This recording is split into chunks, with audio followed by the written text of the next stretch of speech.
पे मैं राजीव कुमार आज आपको एक्सरसाइज 3.4 एनसीईआरटी बुक का कुछ क्वेश्चन सॉल्व करके दिखाते हैं। बाकी सारे क्वेश्चन जिसमें है कि उसमें क्वेश्चन ही लिखा हुआ है 1 से लेके 17 तक के क्वेश्चन के इन्वर्स निकालें, अगर वह एग्जिस्ट करते हैं तो, अगर उसका अस्तित्व है तो आप उससे क्वेश्चन का। तो इसमें से हम कुछ क्वेश्चन, क्योंकि सारे क्वेश्चन करके बोर्ड पे बताना संभव नहीं है, इसका हम अपने टेलीग्राम लिंक में लर्न एलिमेंट उसमें आपको हम पीडीएफ बना के दे दिए हैं, आप वहां से देख सकते हैं। और कोई भी दिक्कतें हों आप बेझिझक टेलीग्राम पे, यूट्यूब पे या फेसबुक पे आप हमसे कमेंट करके पूछ सकते हैं। चलिए अब आपको कुछ डिटेल के साथ क्वेश्चन के तरीके बताते हैं। ऐसे तो पिछले भी वीडियो में सारे बता चुके हैं कि कैसे इस चीज़ों का इन्वर्स निकाला जाता है। जब आपको रो चेंज करने की बात में करना है तो आपको इन्वर्स निकालने के लिए क्या करना है, ए इजकल टू आई करना है। अगर आप कॉलम से आप चेंज करना चाह रहे हैं तो ए इजकल टू ए आई लिखना है। ये चीजें तो हम आपको पहले ही बता दिए, इससे क्या आपको निकालना आसान होंगे इन्वर्स लिखने के लिए। बाकी आपकी तो जैसी इच्छा दोनों तरफ से करो। अब ये चीजों के लिए अब हम थोड़ा सा अब आपको समझाना है कि इस चीजों के लिए आपको क्या इच्छा है।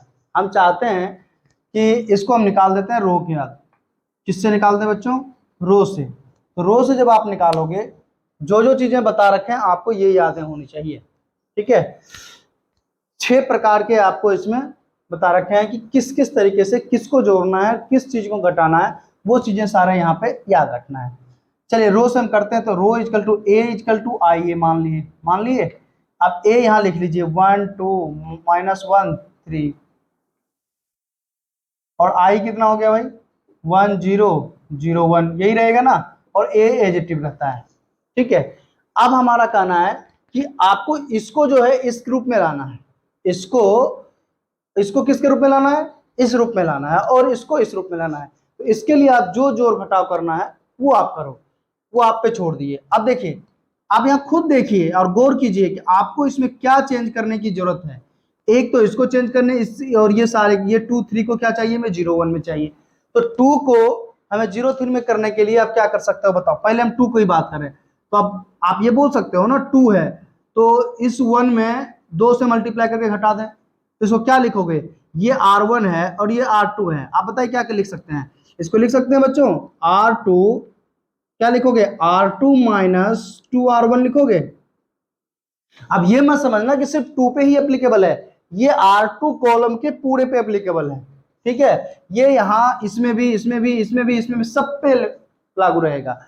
तो अब आप जिस पे कर रहे हैं ये ध्यान रखना कि एक के लिए नहीं सोच रहे हैं, सबके लिए सोचना है। बेशक आप एक के लिए सोचिए लेकिन फॉर्मूला सब पे लागू होगा। आप तो इसमें जितनी बार चाहे उतनी बार कर सकते हैं। तो ये आप क्या लिखिएगा, इसको 1 -1 R2 में क्या आ जाएगा, ये देखिए 0 आ जाएगा। क्यों? क्योंकि दो में से 2 जाएगा तो 0 आ जाएगा। अब 3 है तो 3 में से देखिए, आप इसमें से माइनस तो पहले अपना लगा रहे हैं, फिर -2 कर रहे हैं ना। तो -2 तो माइनस माइनस क्या हो जाएगा बच्चों बता दो, प्लस हो जाएगा। 3 2 कितना आ गया 5, यहाँ पे 5 आ जाएंगे। यही सब चीजों को आपको गौर करना है। इक्वल्स टू, अब बताइए फिर यही फॉर्मूला आप यहाँ सेम पैटर्न करेंगे। 1 0 में तो कोई चेंज नहीं हो रहा है, 0 में इसमें 2 मल्टीप्लाई करके तो 0 माइनस 2 हो जाएंगे, तो यहाँ पर -2 आ जाएंगे। फिर 1 है तो 1 में से 0 में कुछ भी करो मल्टीप्लाई, उससे कोई फर्क नहीं पड़ते हैं। तो ये आपका इक्वल टू ए लिखा जाएगा। तो ये चीजें का आप थोड़ा ध्यान से देना। अब आ जाइए, आपके पास 0 मिल गया। अब हमें यहां पर क्या चाहिए, 1 चाहिए, और यहां क्या चाहिए, 0 चाहिए। तो इस तरीके को आप क्या कर सकते हो कि अब R2 को पहले हम इसको कर लेते हैं 1, R2 को 5 से भाग दे दोगे, इसको 5 से भाग दे दोगे तो क्या आ जाएगा, 1 आ जाएगा। तो आप इस चीजों को देखो 1/5 R1 लिख सकते हो, 1/5 R2 लिख दो। हम R2 में भाग कर रहे हैं, ठीक है, क्योंकि 1 में करेंगे तो फिर माइनस में आ जाएगा। 1/5 R2 कर लेते हैं, ये कर सकते हैं ना, क्योंकि बता रखे हैं R2 में K से मल्टीप्लीकेशन इक्वल टू इतना। अब इस चीजों को देखिए फंडा, 1 -1, 0 में किसी चीज से भाग दो 0, 5 में से गया तो 1, ये 1 आ गया। अब यहाँ देखिए 1 -2 में 5 से भाग दोगे क्या आ जाएगा, -2/5 आ जाएगा। 0 1/5 आ जाएगा। आ जाएगा बच्चों। अब यहां तक आपका ये तीसरा स्टेप निकला। अब नेक्स्ट स्टेप की बात करें, ये स्टेप देखिए 0 और 1 आ गया, अब यहाँ पे 1, अब इसको हमें चाहिए क्या चीज, 0 चाहिए। इसको 0 लाने के लिए आप क्या करोगे बताना, इससे इसमें जोड़ दें, R1 में R2 को आप जोड़ दोगे तो ये 0 आ जाएगा, आ जाएगा कि नहीं आ जाएगा बताओ। -1 + 1 क्या होता है 0, तो सिंपल सा आप क्या लिखोगे, R1 + R2 लिख सकते हैं। तो देखिए ये 1 में 0 जोड़ोगे कोई फर्क नहीं पड़ेगा, तो 1 और ये क्या आ जाएगा, देखिए -1 में 1 जोड़ दिए तो वो 0 बन जाएगा, और ये 0 1 ये आगे इक्वल टू, अब क्या है यहाँ पे 1, 1 में -2/5 जोड़ोगे, 1 में -2/5 जोड़ोगे, जोड़ो पहले 1 माइनस प्लस माइनस तो माइनस ही होता है 2/5। अब इसको भिन्न करते हो तो अब क्या निकल के आएगा 5, 5 - 2 कितना आ रहा है 3/5 आएगा, तो इसको लिख दोगे आप 3/5, ठीक है। फिर 0 में 1/5 को जोड़ोगे, आंसर क्या आएगा बच्चों 1/5 ही आएगा ना। अब फिर -2/5 है तो -2/5 का 5 रहेगा, 1/5 रहेगा, इक्वल टू a। अब देखिए हमें जो चाहिए था हम यही बताए ना, इस चीजों को चेंज करके आइडेंटिटी मैट्रिक्स में ले आइए और इसको चेंज करके उधर जो आता है वो।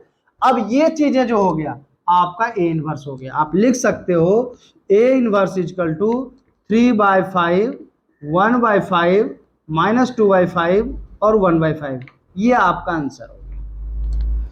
अब ये तरीका आपसे क्वेश्चन तो सेम ही है जैसे बताया उसी तरीके से चलने हैं। तो क्वेश्चन नंबर 10 पे, क्वेश्चन नंबर 10 में अभी हम आपको रो से बताए, अब हम चाहते हैं इसको कॉलम से करके। तो कॉलम के लिए आपको क्या बता रखे हैं फॉर्मूला, कॉलम के लिए अब आपको जो बता रखे हैं वो है a इक्वल टू AI, जो दोनों फॉर्मूला हम यहाँ पे लिख रखे हैं आपको समझाने के लिए, ठीक है। ये रो के लिए है और ये कॉलम के लिए, आप याद रखिएगा फॉर्मूला नहीं है, जैसे तरीका है a इक्वल टू इस तरह से लिखोगे, a इक्वल टू AI हो गया। अब हम चले सॉल्व करें लिखने के लिए, कॉलम के लिए 3 - 4 -1 2 आपको दिया हुआ a, ठीक है। इस a को यहीं छोड़ लीजिए और i को लिख लीजिए 0 1 0 0 1। अब समझ गए बात को, वही सेम फंडा यहां भी करना है, इसको हमें इसके रूप में लाना है और इसको इसके रूप में ले जाना है, ठीक है। तो चले इसको पहले आप बताइए, अब इसमें आपके सामने है, हम आपसे क्लियर करना चाहते हैं इसमें आप क्या कर सकते हो कि आपको ये 0 ये भी 0 आ जाए, ये 1 आ जाए, ये 1 आ जाए, ये 0 आ जाए।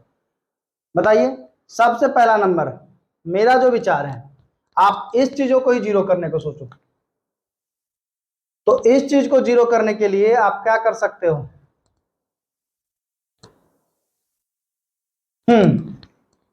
देखिए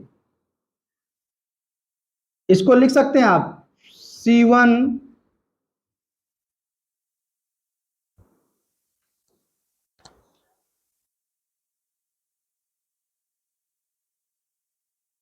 बताते हैं कैसे, C1 + 2C2। देखिए C1 में इसमें 2 से मल्टीप्लाई करके इसको आप घटा दीजिए, ठीक है। कॉलम की बात कर रहे हैं हम, सिर्फ अभी हम कॉलम की बात कर रहे हैं, रो की बात नहीं कर रहे हैं। कॉलम ये है और इसमें मल्टीप्लिकेशन करके इसको घटाना है ना। तो आप फंडा ये देखिए, ये 3 है, 3 में 3, अब देखिए यहाँ पर 3 + -1 है तो -2C2 -2 हो जाएगा कि नहीं, और 3 में से -2 जाएगा 1 आ जाएगा, तो यहाँ तो हमें 1 मिल जाएंगे। इसी तरीके से इसमें भी अब देखिए -4 है, -4 + 2 दूनी 4, देखिए 0 आ गया। हमें ये कॉलम का एक ही बार में स्टेप में हम ले लिए आंसर। तो ये फंडे दिमाग में लेना है कि इसमें क्या मल्टीप्लाई करोगे कि जो आपको ये बन जाएंगे। तो इसको आप डायरेक्ट लिख सकते हो, आप जो समझा दिए समझ गए ना, ये हो जाएंगे 1, इधर कोई चेंजिंग नहीं होंगे, फिर ये हो जाएंगे 0, ये हो जाएंगे 2, और इस तरफ वाले में भी आपको फंडा यही था कि ये 1 एजेटिव रहेगा, 1 क्या है यहाँ पे एजेटिव है, प्लस इसमें 0 में कोई भी मल्टीप्लिकेशन करके जोड़ो या घटाओ उससे कोई फर्क उसको नहीं पड़ने हैं, और ये 0 है जीरो में आप फर्क पड़ेंगे, जीरो में 2 से मल्टीप्लीकेशन इसका 2ct हो रहा है, ये 2 हो जाएगा और ये 1 रहेगा, रहेगा ना। अब आपके पास 102 अब इसको इस फैक्टर तो मिल गया, अब हमें इस वाले फैक्टर को जीरो करने हैं ना, तो एक स्टेप आगे बढ़ लो, इसको और इसको दोनों को जोड़ दें, सिंपल सा फॉर्मूला, C2 को C2 प्लस C1 लिख सकते हो, आराम से, क्यों नहीं लिख सकते हैं, हम आराम से लिख सकते हैं भाई। तो ये क्या हो जाएगा 1 0 0 2, इसके लिए खाली काम हो रहा है, और इसमें तो 0 है, ये 2 ही हो जाएगा, कोई फर्क नहीं पड़ेगा। तो ए, अब ये बताइए इसमें क्या फर्क पड़ेगा, 1 2 में तो कोई फर्क नहीं पड़ेगा, 0 में 1 को जोड़ोगे 1 आ जाएगा, और 1 में 2 को जोड़ोगे ये 3 हो जाएगा। अब आपने पास 1 आ गया, 0, हम इसको नहीं देखना है क्या आ रहा है नहीं आ रहा है, हमें इससे ध्यान देना है। अब यहाँ पे हमें 1 चाहिए, और 1 लाने के लिए आपको क्या करना है वो बताइए। 1 लाने के लिए हम सिंपल सा काम कर सकते हैं, इस कॉलम में 2 से डिवाइड कर देंगे। क्या कर सकते हैं, क्योंकि हमें कॉलम की काम कर रहे हैं ना कि रो की काम कर रहे हैं, इसको हमें 2 से डिवाइड कर दें तो आंसर आ जाएंगे ना, बताइए, क्योंकि और किसी पे करोगे कोई फर्क नहीं, तो इससे 2 से डिवाइड कर दो। तो सिंपल सा नेक्स्ट जो लिखना है आपको, C2 1/2 C2 लिख सकते हो, बताइए। तो ये आ जाएंगे आपके पास 1 0 0 1। अब बताइए इस फैक्टर में आ जाइए, इसके लिए 1 1 2 में कोई चेंज नहीं, 1 में कितने से भाग कर रहे हैं, इस कॉलम पे, इस यहां लिखे हैं ना C2 कॉलम में 2 से डिवाइड करना है, तो 1/2 हो जाएगा, ये कितना हो जाएगा 3/2 हो जाएगा, यही आएगा ना बच्चों। अब देखिए आपके पास आइडेंटिटी मैट्रिक्स आ गए, हमें यही प्रूव करना था। तो A इनवर्स इक्वल टू क्या आ जाएगा 1 1/2 2 3/2, ये आपका आंसर हो गया। बताइए कोई दम है, ऐसे ही क्वेश्चन आप अपना दिमाग लगाना, इसमें क्या है आपका दिमाग का खेल है, आप कितनों हम आपको बता दें, आप मेरे तरीके से थोड़ा अलग सोचो, आप जो इच्छा करें वो सोच के आगे चलो, आप सॉल्व कर लोगे। ये नहीं कि छापने से ये सॉल्व समझ में नहीं आएगा, छाप तो लोगे, ये क्वेश्चन बना भी लोगे, लेकिन आप आगे की कोई क्वेश्चन आपको दें तो वो आप सॉल्व नहीं करोगे, इसलिए आप खुद सोचो और खुद उसमें आप मल्टीप्लीकेशन, क्योंकि आपको बता ही रखे हैं कि एडिटिव चलना है, आपके मन में जो आए आप इस तक पहुंचिए, आप सोचते हुए कैसे पहुंचना है। चलिए एक क्वेश्चन और नेक्स्ट, वही सेम क्वेश्चन है कि ए इनवर्स निकालिए। तो अब ये आप बताइए इसको हम किस आधार पे करें, अभी चलिए आप रो भी बता दिए कॉलम भी बता दिए, अब इसको चलिए मेरा इच्छा है कि रो से करते हैं। चलो रो से जब लेते हैं तो ए इक्वल टू आपको क्या लिखते हैं, आई ए लिखते हैं ना। तो ए की वैल्यू आप यहाँ पे लिखिए 6 - 2 -3 -1 इक्वल टू 1001 ए, ये है आपके पास। अब बताइए अब इसमें आपको क्या काम करने हैं रो में, जो कि आपको ये बन के आए, ठीक है। तो सबसे पहला काम जो मेरा होगा, इसमें हम इसको 1 बनाने हैं, तो 6 को 1 बनाने के लिए आप क्या कर सकते हो, यहां तो देख रहे हैं कि या तो 2 है, 2 में आप 3 से मल्टीप्लाई कर दो, 2 में 3 से मल्टीप्लाई कर दो, 2 में 3 से मल्टीप्लाई करके जोड़ दो, तो आपका आराम से बन जाएंगे ना। तो सिंपल सा R1 को ऐसे लिख सकते हो R1 + 3R2, पता है क्यों नहीं लिख सकते हैं ना। अब जैसे R1 6 है, प्लस ले लीजिए 3 × -2, ये 0 आ जाएंगे। ओहो, हमें तो 1 चाहिए, या चलो 0 भी आ रहा है वो भी ठीक है। अब यहाँ पे -3 है, यहाँ पे -3 है, प्लस 3 × -1, ये -6 हो जाएगा। इससे कोई हमें फर्क, इससे कोई हमें सही नहीं लग रहा है, ठीक है। एक काम करते हैं, थोड़ा हम गलत ही स्टेप चल रहे हैं आपको सिखाने के लिए, चलो हमें ये करके देख लिए, हमारे मन में आया कि हाँ चलो यही करके चलते हैं भाई, ठीक है। ये स्टेप हम काम करके देखते हैं, देखिए ये स्टेप करके देखिए R1 + 3R2, हम कुछ भी करने का मन है हम कर लेते हैं। चलो इससे रिजल्ट मेरा क्या आ रहा है, इससे मेरा रिजल्ट आया R1 में, इससे रिजल्ट आएगा, एक तो 0 आ गया, एक -6 आ जाएगा, ठीक है। दूसरा -2 -1 ही आ रहा है, हम गलत ही स्टेप सोच के चले, चलो कोई बात नहीं।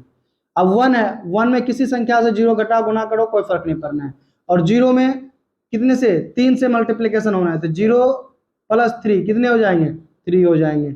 1 3 0 1 हो गए, ये आ गए। बच्चों देखो, हम जो सोचे हम वो अपना कर रहे हैं। अब यहाँ पे 0 है, यहाँ पे -6 है, यहाँ पे -2 है, यहाँ पे -1 है।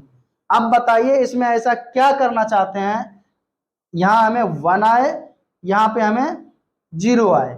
तो अब गलती तो कर दी है स्टेप, तो यहाँ पहले 1 लाइए। अब जो सोचिए इसको 1 लाना कोशिश कीजिए।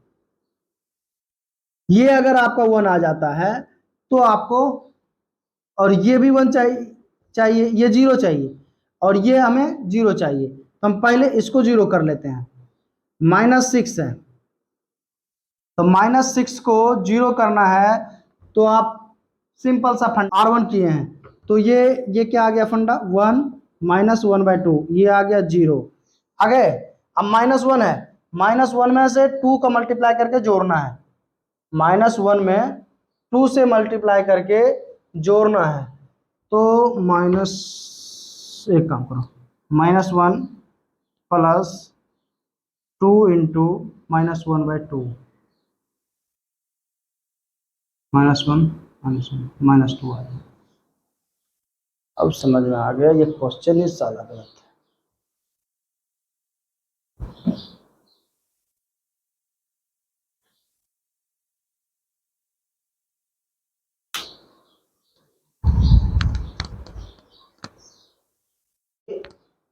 एक जगह हम गलतियां कर रखे थे, जो कि अभी भी क्लियर नहीं हो पाते। जब ये क्वेश्चन पे हम सॉल्व कर रहे थे, क्वेश्चन में यहाँ पे 1 है और हम यहाँ पे -1 ले लिए थे, इसी वजह से वो इतनी लेंथी प्रोसेस में गया, अन्यथा वो भी आराम से इजीली सॉल्व हो जाता।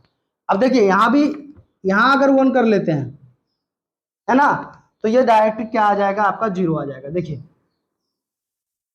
क्या आ जाएंगे, डायरेक्ट 1 है, 1 में से अब 2 से मल्टीप्लिकेशन, 1 में से 1 जाएगा, क्या आ गया, 0 आ जाएगा। आ गया एक सिंपल प्रोसेस, जो कि उल्टा हो जाने के कारण ये इतना लेंदी हो गया। अब देखिए 1/6, ये तो 1/6 यहाँ हो गया, 0 हो गया। अब 0, तो 0 में आप क्या लिखा है, हम 2 से मल्टीप्लीकाई करके और जोड़ देना है, तो क्या हो जाएगा, तो 1/3 हो जाएगा, और ये 0 का 0 ही रहेगा। ये है। अब बताइए ये इनवर्स एग्जिस्ट करेगा, क्योंकि अब आपका तो R2 पूरे 0 हो गया, तो साफ लिखना है A inverse does not exist, ठीक है। ये आएंगे, तो आप देख ले कितना छोटा सा चीज था, लेकिन वो सिर्फ एक पॉइंट गड़बड़, ये भी देखने हैं आपको ध्यान से, कहां प्लस माइनस लग रहे हैं। अगर एक भी प्लस माइनस आपका गलती से लग गया, तो आपके सारे क्वेश्चन को आपको गलत कर देगा। तो ये चीजों को ध्यान रखना। तो इसलिए हम आपको इस तरीके से गलत करके थोड़ा समझाए कि आपको क्लियर समझ में आए कि कहां पे आप फंस सकते हैं, कहां पे नहीं फंस सकते हैं, और सही प्रोसीजर ये है, ठीक है। अब आपको नेक्स्ट वीडियो डिटर्मिनेंट उसको लेके आएंगे। इसमें आपको कोई भी डाउट और क्वेश्चन दिक्कत हो आप पूछिए, और जो बच्चे नए हैं और उसको वीडियो आपको अच्छे लग रहे हैं, तो आप चैनल को सब्सक्राइब करना ना भूलें।